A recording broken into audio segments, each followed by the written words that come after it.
It's so easy in this 3D world to think that if the outside will change, then our internal experience will be better.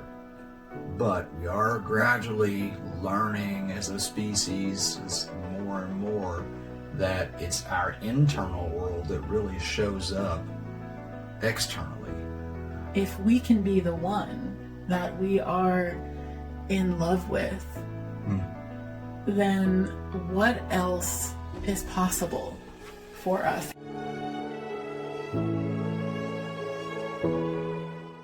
Hey there, everybody. Well, we are back in a different style. Is it a different style? I don't know.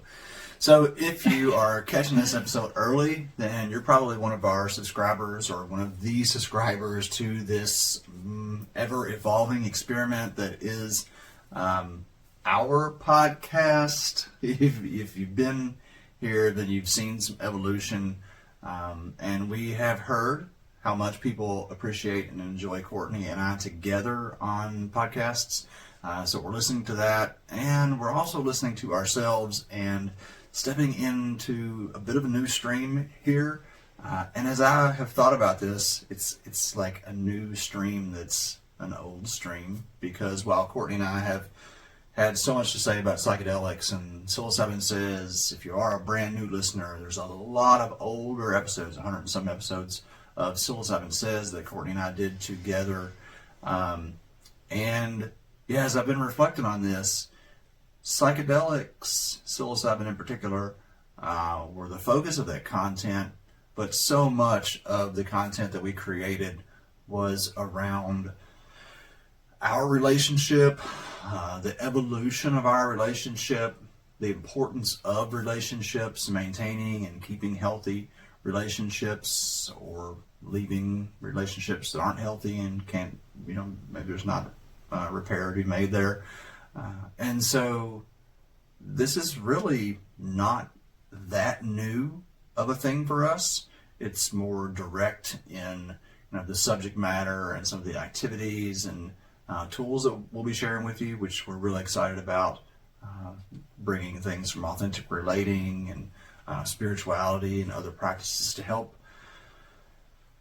us all better navigate the rhythm of our relationships. And I'm really excited about this. I think Courtney probably is too. Mm-hmm. Oh yeah. Yes. Hey. Hi. Mm-hmm. Thank you for being here. If you've been around for a while, as Eric mentioned, thank you for being here. And if you're new, welcome. Welcome to our new evolution that we're calling Relationship in Rhythm.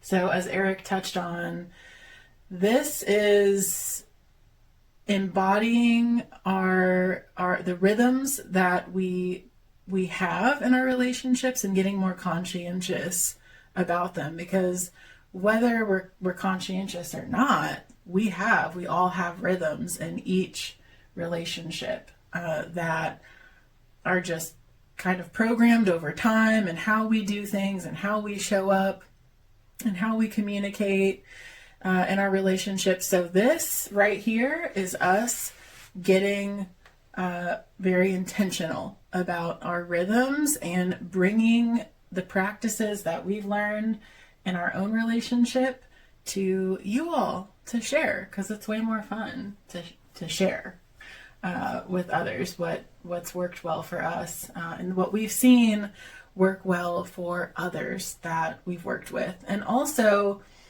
bringing in the very important topic of spirituality into our relationships, and really having direct conversations with the people we love about our personal faith practices, if we have them, and if we don't, exploring what is important to us and what we do believe or feel or are exploring ourselves. So 2 super powerful pillars make up Relationship and Rhythm, these practical connective activities that we're building into our rhythms, which we're super excited to be sharing with you in different formats and spirituality and talking about that. So, welcome.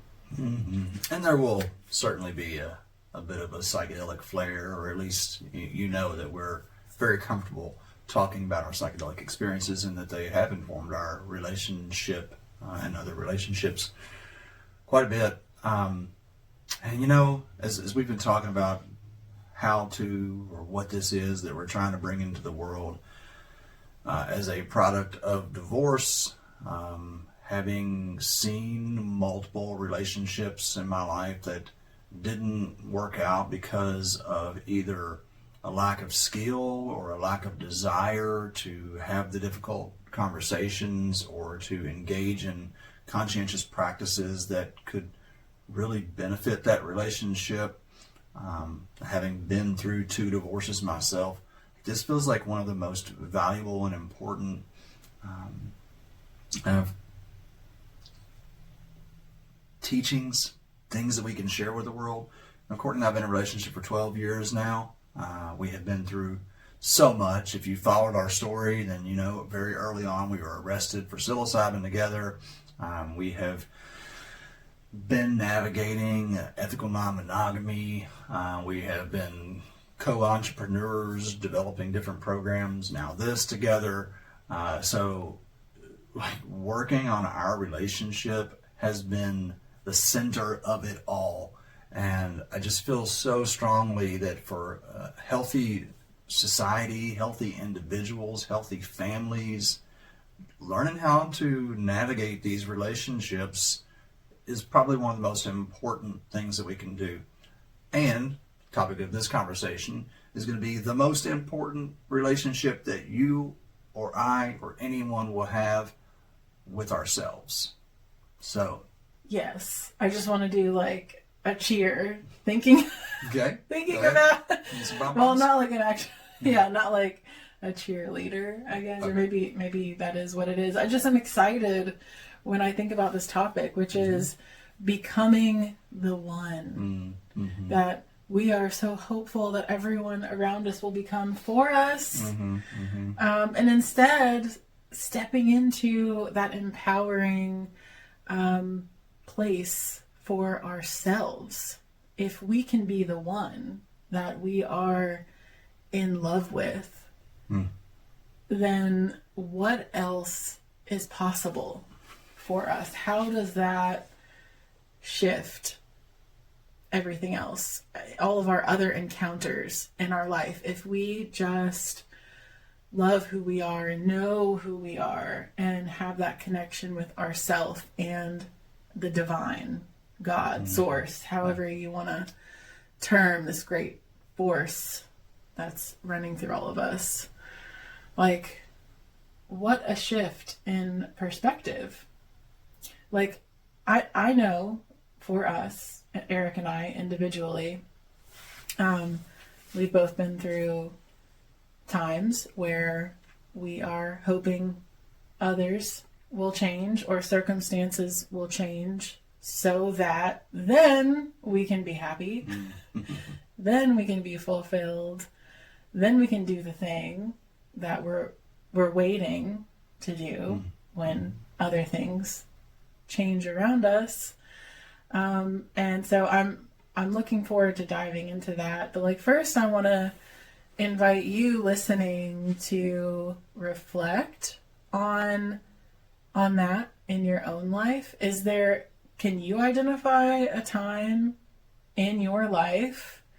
It may not be right now, or maybe it is right now, where you can remember just being so frustrated, hoping for like something in your job to change or in your household to change, your spouse to change, so that you can do the thing or be the thing that you want to be.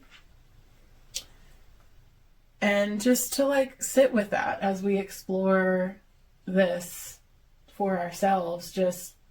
We're going to be just diving into our own experiences and talking about it. So I'd love for you to just like keep that in mind, a personal experience And it may be right now that you're going through something that sounds like this. You're waiting for something else to change. And just keep that with you as we talk about this together. Well, you're taking me back to really like a couple of months before we met. I can remember being in a very unhealthy marriage and thinking that if my partner would change, how different things would be. And there was a point where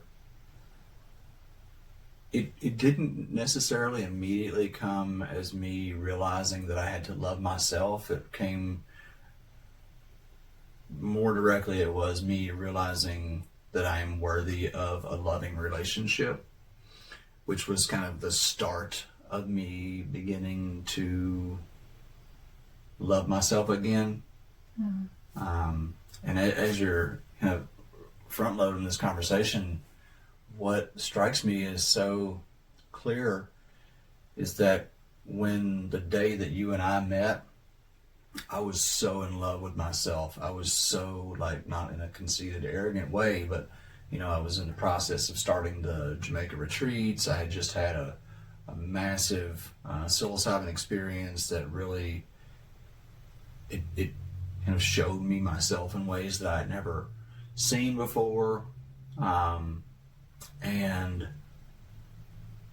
it's just like, it's kind of hitting me in the face all of a sudden, interestingly enough, that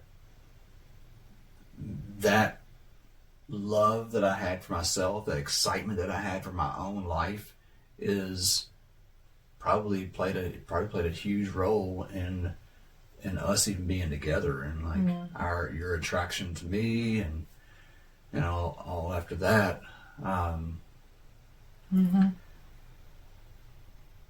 So it's so easy. It's so easy in this 3D world to think that if the outside will change, then our internal experience will be better. But we are gradually learning as a species, as more and more, that it's our internal world that really shows up externally. So I wonder if you can kind of talk about that in a more, like, maybe how you relate to that, or ways that you see that unfold. Yeah. Well, as you were sharing that experience when we met, which was 12 years ago, more than 12 years ago, I was wondering for you what that specifically looked like. And I'll just share from my personal experience that I'm thinking of some things that were coming up for me specifically when I was expecting other things to change. Like, I don't know if I was aware of that at the time. Like, no. I don't know. Like, if somebody would have said to me, "Are you expecting everyone else to change? Right. And you're not becoming the one," I would have. I don't know if I would have said, "Oh yeah, that's me." Right. I'd probably been like, "No, I am doing all the work that I need to do." So it's like what you touched on. It's tricky. It's a tricky experience to identify within ourselves when it's happening. So yeah, for me, what comes up is not that long ago. There's plenty of times. I didn't learn the lesson once and for all. Yeah. There's an endless supply of examples for both of us, I'm sure. But one more recent time that comes up for me is in the last few years. I would say a few years ago, like 3 years ago, about this time of year, I was starting to get sick physically. Like 3 years ago that year, I kept getting physically ill, seemingly out of nowhere. And it took me about 6 months to start to put together the pieces of what was happening. Because I'm a generally very healthy person. I don't get sick but maybe once a year. So the fact that I kept getting sick was just very strange. And I had the narrative the first 2 times that I got sick that year. What did I say? I said, why is this happening to me? What did I do to deserve this? This is horrible. I can't work. I can't be present with myself, my kids, my husband. I don't want to do anything. I just feel so crappy. Like, what did I deserve to do? What did I do to deserve this? So that was kind of my outlook at the time. And it took me being kind of disabled because I was getting really horrible migraines. My body was just shutting down. It was popping up as like just immune system stuff and just really weird symptoms. And I just couldn't work. I couldn't keep up at the pace that I was at, which was just working, not stopping. And so it took me just my body shutting down for me to realize that I have been like at the beck and call of everybody else except for me. Like, I hadn't been taking care of myself. I had just been responding to everyone else and their needs and just saying, yes, I'll do that. Like, if you need my help, I'll do that. A total victim role I was in, which I could not identify at the time. But it allowed me to stay safe in like saying yes to everybody else's requests and things that everybody else needed, but not saying yes to what I really needed and wanted. It was a way for me, a secondary gain. You may have heard of secondary gain before. It's basically like the subconscious thing that it's how we benefit from holding ourselves back. It's saying yes to all these other people and what they needed and not saying yes to me wasn't really benefiting me and getting me closer to what I want in my life, but it was benefiting me and helping me stay safe and comfortable in the hell that I knew. So it was basically my way of being like, well, like I don't have time to do what I want to do. I don't have time or space to say yes to taking care of myself and putting myself out there to take a risk, do something a little different than I wanted.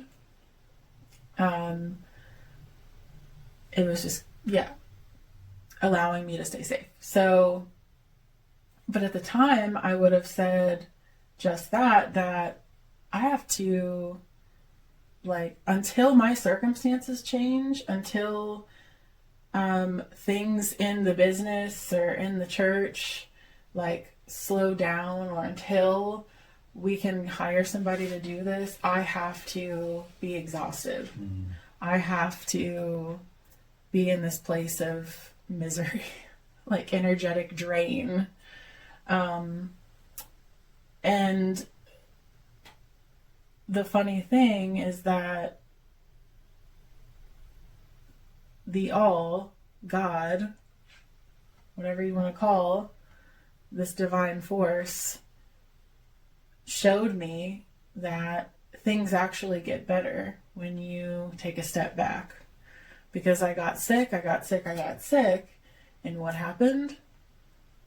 A few things happened. Other people either just naturally took up the responsibilities, the tasks that I was saying I have to do, those other people just kind of showed up, or the same people around me just said, yeah, I've been here willing to help.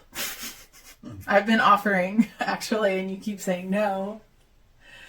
And I just had to say yes at that point because I physically couldn't do it. And then another thing happened, which was I realized that a lot of the things I was doing were things that really didn't need to be done, like busy work, to keep my system in that state of comfort. Ironically, the comfort of being exhausted. Those things just fell off. We realized like some of those things just didn't need to happen. So I learned through that listening more to the divine calling coming through me, my needs and desires, and my body talking to me, like that's the way. So, yeah. So I'm glad that you brought in kind of other relationships. You know, we will be, for the most part, talking about intimate relationships, partner relationships, but you can hear already in what Courtney's relating that you've got a relationship with your job, a relationship with your coworkers, a relationship to family responsibilities, a relationship to your body, a relationship to your spirit.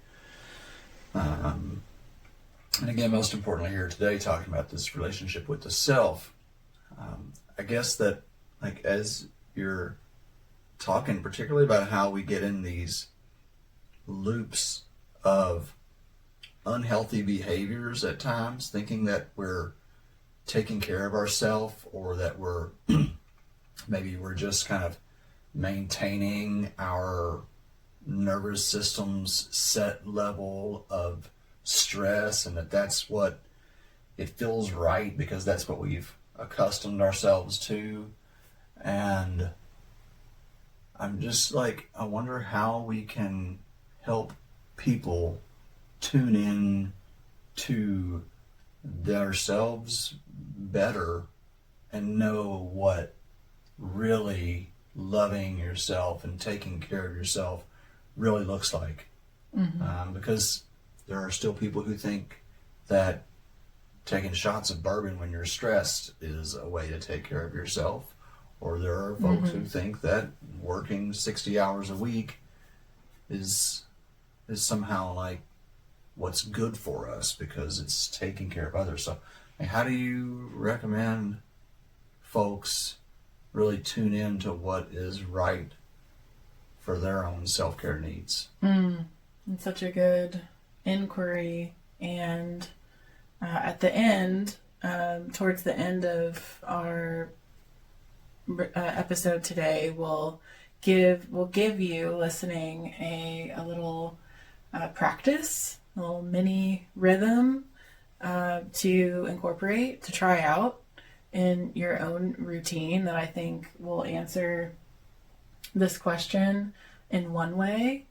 So stay tuned and you'll get that invitation. But what comes up for me is having practices, self-care practices. We hear this term self-care, and most people think of bubble baths and like massages, which valid, very valid, great self-care practice right there. And also self-care can be just pausing or doing whatever can get you into a flow state with ourselves and with something bigger, a bigger consciousness and a bigger perspective, which is hard to access in a fast-paced,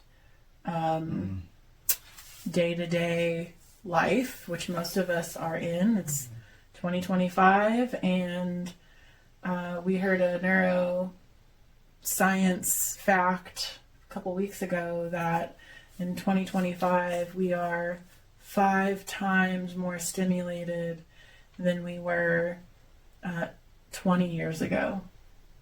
5 times more stimulated than we were 20 years ago. That's like not even a blip in human history. So that says a lot about our ability to be with ourselves in today's time. So yeah, that's my inquiry is like, how can we each individually build in a practice of slowing down and being with ourselves, even if it's just a little bit of time regularly, even if it's just like not even 5 minutes, if it's just a couple minutes, where we can have some kind of anchor to come back to what is happening right now for me, because we spend so much time in the past and in the future and very little time in the now, which is all that's really actually true and happening. So for you, like, I would ask you, what's something that you have in your day-to-day life that brings you more into the now? Well, I think that you kind of touched on it. The personal check-ins, like, what am I feeling in my body? I am someone who taught myself not to listen to my body, right? Like most of us do growing up. You just push, go hard, do what everybody else says you're supposed to do. And so I've been taking more time to feel the responses in my body to what's coming at me. If it's like, I take it into something as simple as being with my kids, or work that needs to be done, or even social media. Like, there are times when it feels really good for me to scroll and watch some TikTok videos, and I know this is like, I'm allotting it time and this feels good. There's times when, like, I know that I need to, for the health of my relationship with my children, I need to step away. I need to go outside and let them do whatever they're doing.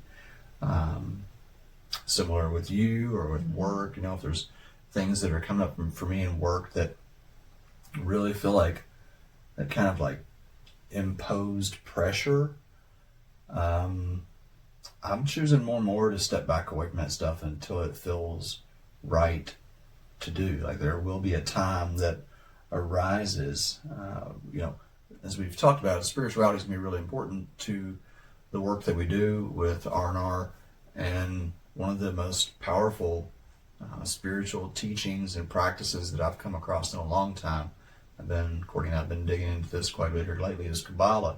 And one of the foundational principles of Kabbalah is that particularly when things are happening that feel like this isn't right, or why am I experiencing this discomfort, the practice is to pause and say, what a pleasure. This is teaching me something. This is coming at me to help me understand something about myself. My responses are an indicator about what's going on in my internal world. So I have this kind of belief that really everything just boils down to attention. Like, where we put our attention is where we see our results. So if I'm having an external stimulus that feels stressful or out of sync with what I want, if I can take that moment to pause and assess my reaction to it, my relationship to the stimulus, then if managed in a grounded, kind of accepting way, where I'm not saying like, this is wrong, this shouldn't happen, somebody else is at fault. If I take and look at it and say, okay, what is there for me to learn here? How can I respond to this in a way that helps the situation rather than adds more stress to the situation? Because, like, again, like the understanding that it's all in relationship, cause and effect. Like, we can have something happen to us, and then our relationship to what happens becomes either a cause for some other, hopefully, goodness, or becomes an effect of what's happening to us. And like, when we do that, well, we lose all of our agency and ability to really affect change. So being more aware. I have been so responsive in my life, just like to react, not responsive, but reactive in my life.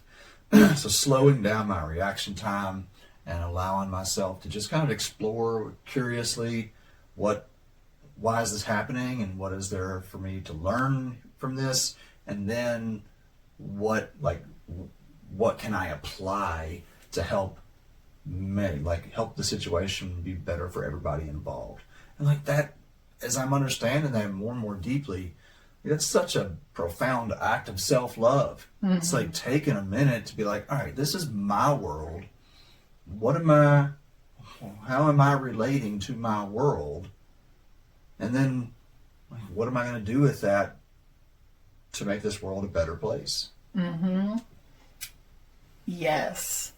That perspective changes everything. Going from the why is this happening to me, and doubling down on being the effect of it, versus yes, this is happening to me. Like, yes, thank you. What a pleasure. I get to have this experience, and what is here for me in this experience. It ripples, it seems to ripple out into all of our relationships. Oh, for sure. Like the personal experience that I relayed earlier with kind of stress addiction is like a simple label I would put on it. It rippled out onto our relationship for sure. I remember like just kind of getting into patterns of being frustrated with you, and it was like a subconscious kind of thing, like asking within myself, or having this narrative of Eric should be helping me with this, or why isn't Eric helping me with this, or Eric can't help me with this, even though you were offering to help me over and over and over. It was like such a setup for myself, because deep down I wanted that help, and there was a big part of me that was terrified to accept it. Almost like it felt like a part of me would die. Like, who am I if I'm not this person that does everything and is constantly busy and like what who will I be if I have time to be with my husband and with friends and my family, my kids? Yeah, it's a convoluted perspective on self-love, on self-care. We think that we're doing the thing that's good for us and everybody around us, and it's actually hurting us and our relationships, or it's negatively impacting us and our relationships. So, Yeah, and it's hard to. I can think of people in my life where I can see clearly from the outside that they're shooting themselves in the foot, so to speak. They're saying, on one hand, like, I would just love to be doing this and have more time, or have love in my life. But then on the other hand, the way in which they're showing up is completely contradicting. I want to be happy, that but I can't because I'm so fucking miserable. That's basically it. No, this realization that happiness is a choice is it can be really difficult to come to terms with, I think, just because of this real belief that we have that happiness is dependent on external circumstances. And I do feel like that without some metaphysical relationship to the unknown, to the mystery, that it is really difficult to find happiness in any circumstance. And you can be as wealthy as you want to be, or you can be as poor as you can be. And if you have a relationship with the mystery, then it can really shift the perspective on how we relate to our external circumstances. You know, I think of this so often. Jamaica was such a poor place and such a spiritual place, and the overwhelming majority of deeply impoverished people had real joy in their hearts and on their faces. And then you come to a place like, come back to the States, and you know, the poorest, some of the, you know, it's you can be very poor in America and still live better than you can in a lot of places in the world, and still there is such a likelihood of defining people in misery.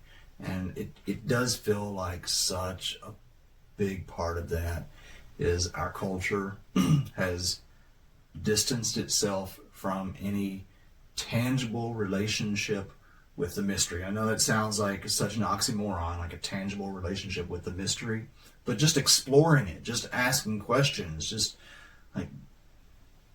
just exploring the mystery is enough of a relationship to start sparking curiosity, to start seeing synchronicities, to start understanding that, oh wow, I am a co-creator in this world. And then when we start to love ourselves, the more we love ourselves and understand that reality that we are co-creating this experience, even if it's just with, you know, evolutionary biology. You don't have to ascribe to God or any of that.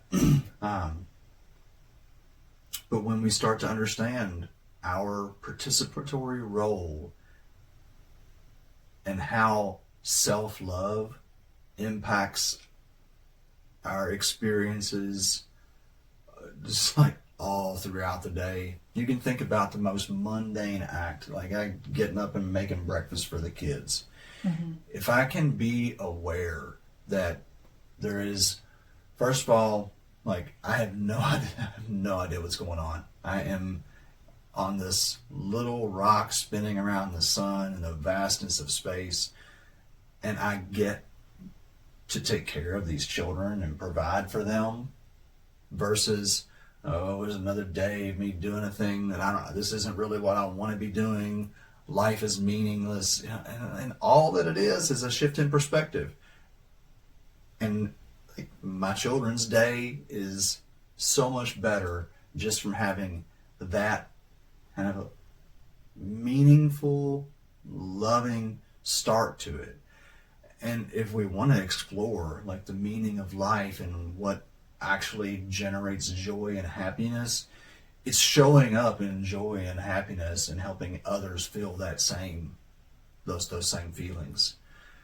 So yeah, it's just like, Courtney and I had a last thing I'll say here, and I'll pass it to you, is that because I want to talk directly about how for those who it can be really difficult depending on your upbringing, like your mental health and just like what your life experience is. It can be really difficult to internalize and apply this way of thinking. And I want to be compassionate towards that, because when you are living a life of poverty, or you're not in a loving relationship, or you're in a very unloving relationship, or you're in addiction, there's so many things that we can look to and that kind of cloud our vision, prevent us from being able to see that we are co-creating this reality.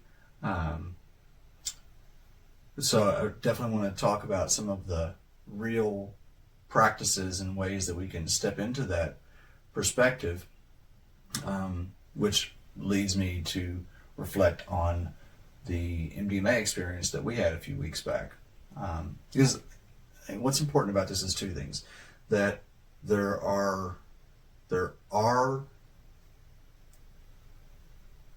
activities or practices that we can engage in that can help shift our perspective, and that is really important. And I don't just mean psychedelics like meditation, exercise, or there's a host of other things.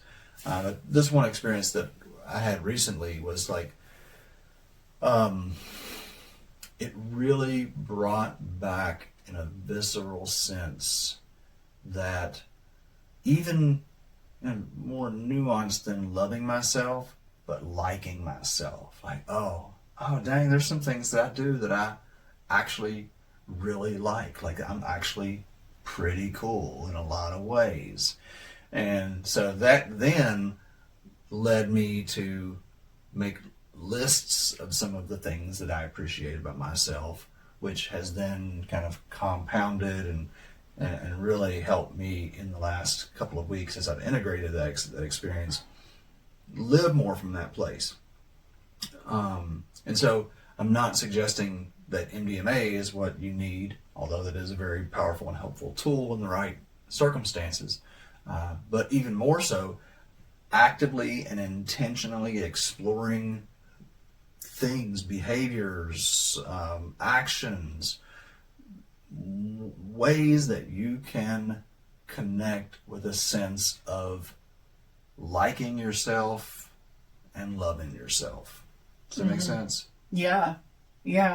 This memory comes to me as you share that, of this like viral video that went viral, I don't know how many years ago, probably like it may have been like 10 years ago, but it's this dad and he's with his daughter. She's maybe 3 years old, maybe 3 or 4, and they're in the bathroom and looking in the mirror together, and they're like pumping themselves up for the day, like saying like, I am powerful, I am a creature of God, I am like, I've got this day, like, I love you, you're beautiful, like talking to themselves in the mirror.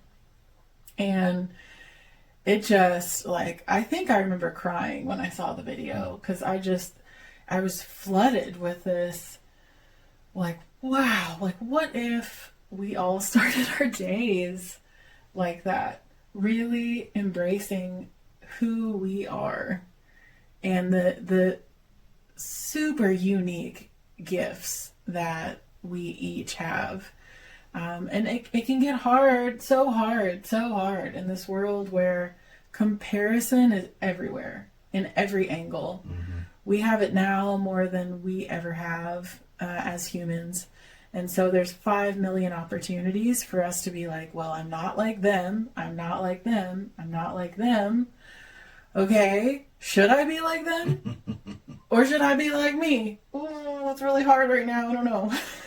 But it does seem like the more that we can embrace, like, oh no, like, I am here. If we come back to the present moment, and we can really be still enough for even 30 seconds to be in the now, we can realize that, well, I am here. This is what's happening. I am who I am. I have what I have, and I don't have what I don't have. And this is what's happening right now. So this is exactly how it should be. There really is no other way right now. There's some kind of like magical portal that opens up when we can embrace the moment and embrace who we are and what we are here with.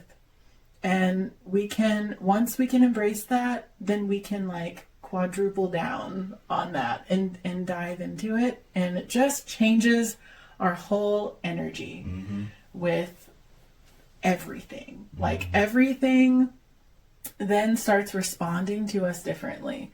I mean, we can probably all relate in some way to this experience, like even if it's really small. If we've ever just like had the best sex of our lives and then like gone out like to the grocery store or something and are just like beaming, and just people are nicer to us and like pointing like, yeah, like you're getting it. Like we've all had some kind of experience like that. The more that we can just find that and live it, it seems like the more we attract the same. Yeah, I mean, I can't think of any transformative encounter that I've ever had when I was in a pissed off mood, when I was down on myself, when I was talking bad about myself. It's like I'm kind of like in this moment struck with like, oh my gosh, how do you not see this every single, because I still have days where I'm like, this sucks. If this would change, I'd be happy, right? Ain't nobody here saying that you're gonna live this every day, all day, and it's just gonna be like riding the high forever. You're gonna have peaks and valleys, and that's important. It's valuable. But like I can look at every romantic relationship that I've been in, every successful, I don't want to say venture necessarily, because those are like, there's a lot of small parts that go into a business or whatnot. But even if you look at a like business, every time I've had some kind of amazing chance encounter, it's always been when I was walking with my head held high and I was feeling joy in my heart and love for creation and feeling like I belonged here. I'm a part of this.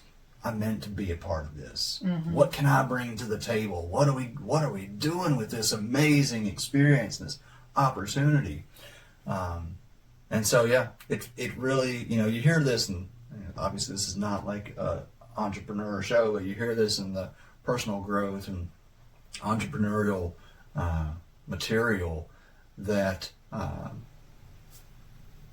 oh gosh, what was I just blanked on there was a statement that I wanted to bring into this, but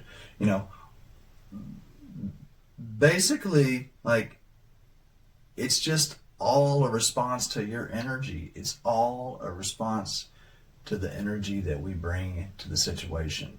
And so that is proof that it starts inside of us. It's not outside of us. And that that was what I was going to say, that the most important, valuable skill for success in business or relationships is the ability to, I don't want to use the word control, but like take control of our mood and intentionally be in a state of joy.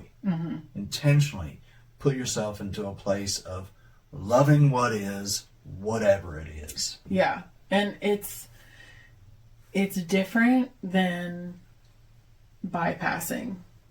It's a different experience than saying, okay, I'm having this feeling, I'm having this experience, and no, I'm not having it. No. I'm not going to look at it. I'm fine, I'm good, everything's good. It's very different than that, because what I'm hearing you talk about and what I'm getting at is like embracing the feeling instead of being like, nope, not looking at it. I'm not responsible. Nope. I had an impact on somebody. They're upset maybe, or like, my debit card got stolen. Nope, not gonna look at it. Nope, nothing here for me. Like, that to me is spiritual bypassing, when we're having an experience and we reject it. We feel like, I can't handle it, don't want to, I'm gonna look over here. This is more like having it. Yes, I'm embracing this. This is here for me for a reason. This is here for me to lean into it and experience it fully. Thank you. Like, I'm getting to have this experience right now, and it's like bringing more into my life. So that what you're bringing up there, it kind of really reiterates this, at least my own personal exploration of God loving me, right? So it's like loving myself just for the sake of loving myself. Like, I'm so cool. Like, that's just ego. That's another form of bypassing in my mind. Loving myself because I am created by the Creator has a very different feeling in it. And I guess that, like, as I'm hearing you relate this, like, this is happening for me rather than to me. When I hear that, I'm kind of seeing this door open to, okay, God, what is it that you want me? It's like, you see this, either, oh God, why are you doing this to me? Or, okay, God, what do you got? You love me. I'm loved. What is it that this is? What is this pressure that is going to compel my evolution? And like, I do like to share this, because this has been a long study of mine. I have tried took many years to explore, okay, God is love. It's like life is working for us, experiences is working for us, not happening to us. Like, how can that be the case when I see so much suffering, when I experienced so much suffering? I've had tons of mental health struggles over the years. And for me, as a kind of grounded in appreciation for science and information, it was only after really studying evolutionary biology to the extent that I did, and really being able to see that the mechanism of evolution is always working in favor of that which is evolving, whether it's a tree, a human being, a bug, the entire planet, the universe, whatever is happening. Like, that is the driving force of evolution, is to create greater efficiency, more connectivity, to improve.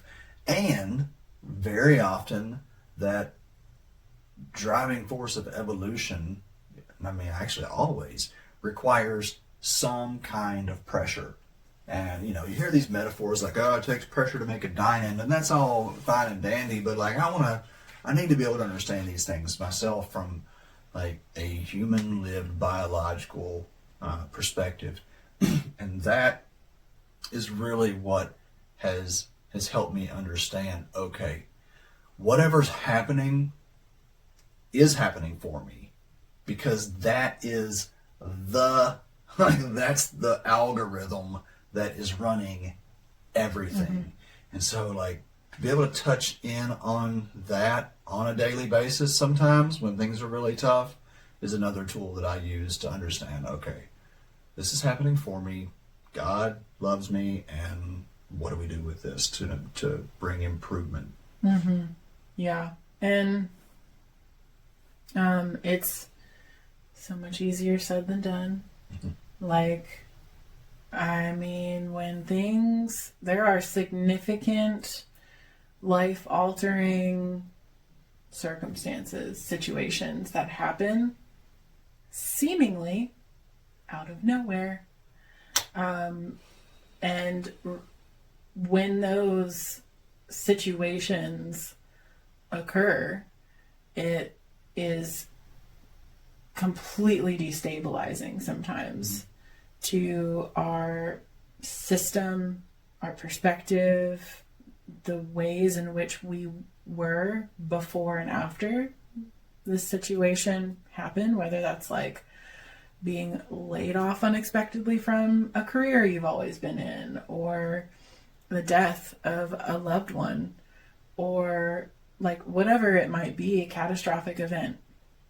And there is a process that we all must go through as humans when that happens.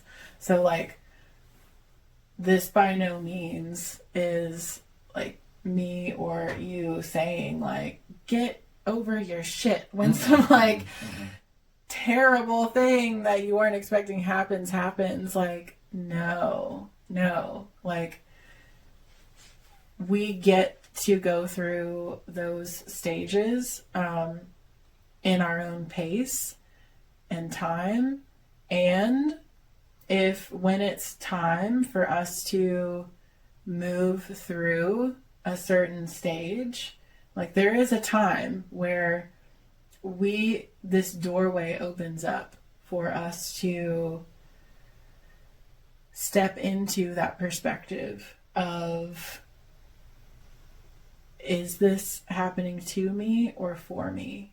Like, there's the space that does open up, that window, where if we can have support in our communities and in our other relationships, in professional support, whatever it might be, to invite us into that portal of like, okay, like, you think it's time to embrace this now and move forward in your life and take this as an opportunity to step into our next level of evolution.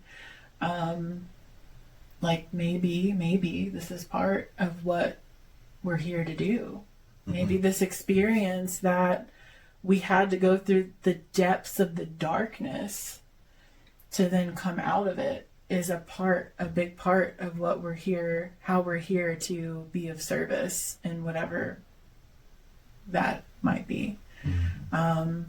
So I feel like that was important to touch on. Like, we are human and we are going through this ride of a human experience.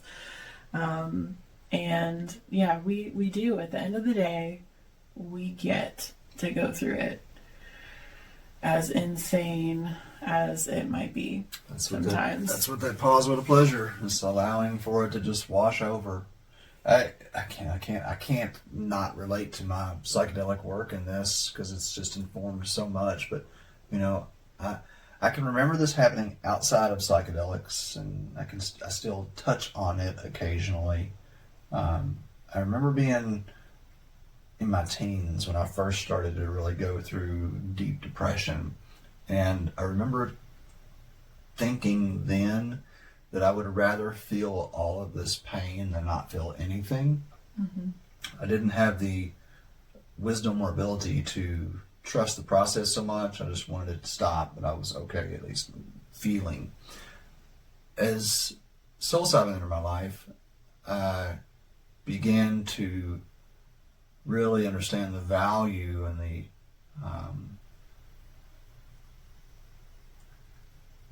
the compassion and love for myself that is deeply feeling my feelings. Right, like, so tears of sadness could still have an undertone of gratitude, because I knew that feeling that feeling was going to allow it to move and give way to other feelings and a deeper understanding or relationship to whatever was going on within me. So yeah, it's never about bypassing. It's never about pretending that everything's okay when it's not. It's about understanding that everything's okay even when it's not. Even when it sucks, like, it's okay. There's something good happening here. And yeah, community and other relationships are so valuable. Like, being the one for yourself doesn't mean going out and living on a mountain by yourself and, completely exiling yourself from community. Quite the opposite. The more you love yourself, then, like, you want to bring that into the world and share that with other people and help them hopefully find that by being that example. Yeah. I realized that the tool that you're going to share, I think, is actually, it didn't make the connection, honestly. We've been doing this for a little while, but I think that it is the actual front loading that allowed me to experience that on the MDMA, that real, like, oh, I really like myself. I like this. Yeah, so. Yes, so this is the practice to conclude our lovely time with you all today. Thank you if you've stuck around until the end to receive this invitation from us. So the practice we invite you into is to, you can do this with yourself. You can ideally do this with someone else that you care about, who wants to do this with you. The practice is to go into self-appreciation with yourself, and if you're with another person, for them to go into a self-appreciative space for an allotted amount of time, and then to appreciate the other person for an allotted amount of time. So you can invite someone else into this, as I said, ideally someone that you care about, a friend, a spouse, a family member, and set a timer for 2 minutes, each of you. So sit facing the other person. Ideally be in a chair. If you're intimate with them, you can get close and touch feet or legs. Can be nice. And yeah, set a timer, and the first person is gonna, for 2 minutes, share the things that I love about myself for 2 minutes. And it's gonna feel uncomfortable at first because we're not used to doing this. And that's the beauty in it, because we can really have a breakthrough in just a few minutes of doing this practice, especially with someone else right there witnessing you have love for yourself. Because when we do that for ourselves, as we've been talking about, in some way we can give another person a little more permission to do it for themselves too. So it's a courageous act of service, in my opinion. So 2 minutes, self-appreciation. I love this about myself. I love this about myself. I love this about myself. And then the other person, for 2 minutes after the timer goes off, does the same. And then in the second round, set the timer for 2 minutes. And that first person that went goes again, except for this time, I love this about you, or something I really appreciate about you is, something else I appreciate about you is, something else I love about you is, until the timer goes off. And then the other person does the same for you. So really notice what comes up for you, just preparing or even thinking about doing this activity, this practice. And if you actually do it, you get 500 bonus points and stars in your life. So after you do it, you get 500 more bonus points if you journal about it. For yourself. It's all for you. It's not for us. Journal about it and like what came up for you. Or just spend some time reflecting on it. Try it out. See how it feels. And I'm confident. We're confident it's going to result in a breakthrough. If you do it, it'll impact you. I mean, I could say that I had a mini breakthrough. It seems like it. Especially since it like pervaded into my MDMA experience. You know, that's 500 points for sure. I spent, a good solid 45 minutes. Like, wow, I really like me. It's something I forgot about. That's right. That's pretty big, in my opinion. It's kind of the foundation for everything outside, as we've just talked about, the internal world, outside world. So, yeah. So thank you for joining us for this first new iteration of our podcast. I'm wondering, just as it's coming up, because I don't want to generalize too much here. I mean, for me, it was a bit of a challenge. I'm imagining that for a lot of listeners, probably and particularly male listeners, it might feel a little more challenging to sit down cross-legged and gaze into your partner's eyes and acknowledge all the things that are some of the things that you like about yourself. Which is why, again, it's one of the reasons that we did it, to exemplify it, so you can see that it's not as intimidating. But I just want to express that, like, there is a little intimidation there, but what is kind of Courtney's getting at is that, like, doing even just a small thing that we know is good for us, but our ego is resisting, like, that's where the real breakthrough comes from. Like, doing the thing that we know is good for us, even when we're scared, even when our ego is telling us, oh, you don't need that. Go ahead, do it. Tell us in the comments what you thought. How'd you feel? Yeah, would love to hear about your experience. So until then, see you